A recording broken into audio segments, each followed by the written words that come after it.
Hello, everybody. It's a pleasure to talk to you, Jody and Sonya.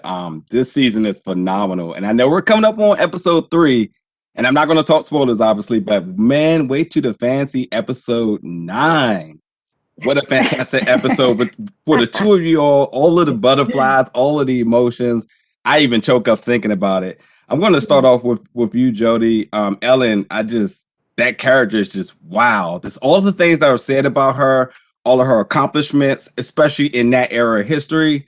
You just can't help but to root for her, even while she's going through the challenges of being a closeted lesbian. I just kind of want to know, going into the mindset of Ellen, uh, how does she kind of feel about herself, and also how does she kind of create balance with so much expectations in both balancing the things at home and the things on the job?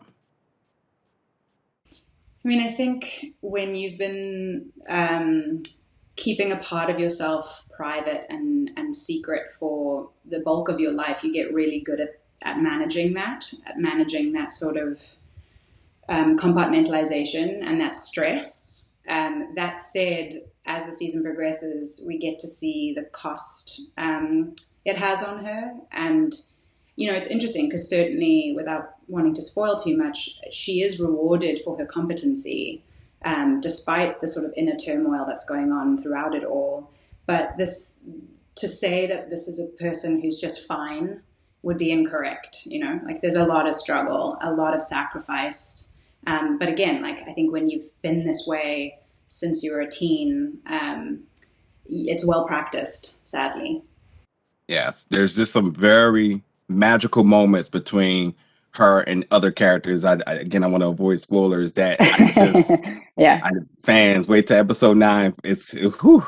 And moving on to you, Sonya. Also, a very special episode again with episode 9. Now, this character, man, I just got to tell you, the first thing I got to say is I love the aesthetics built around this character, especially with the 80s. Some of my favorite scenes, which this isn't a spoiler, but the bathtub scene, I just love it. I could have, like, if I could have, that would have just easily been my background for my desktop. I just love how that was shot. Shout out to the cinematographers on that. It's beautiful.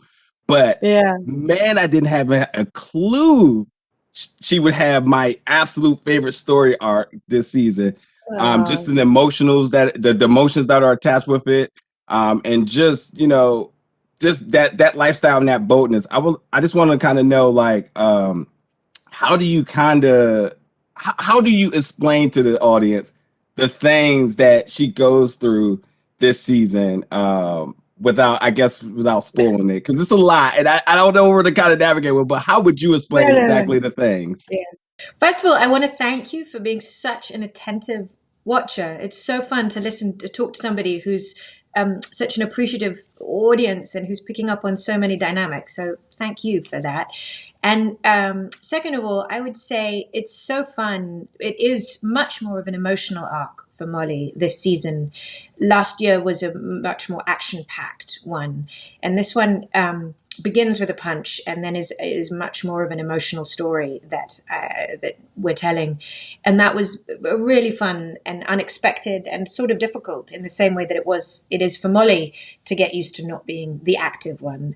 It was hard for me as an actor to find a new gear for Molly and tell a more perhaps subtle story with that.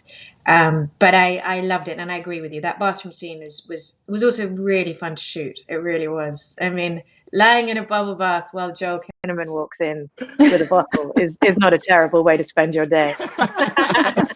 So awesome, and so many fans are going to be able to relate with her, because I mean, just how far she goes with the dedication of her job by doing what it takes by any means necessary. I love the two of you all. The characters are amazing, and season 2 has been awesome. I can't wait for fans to check it out. But thank you so much for taking time to chat with me today. Hope you have a good rest of the day. Yeah. You Take too. care.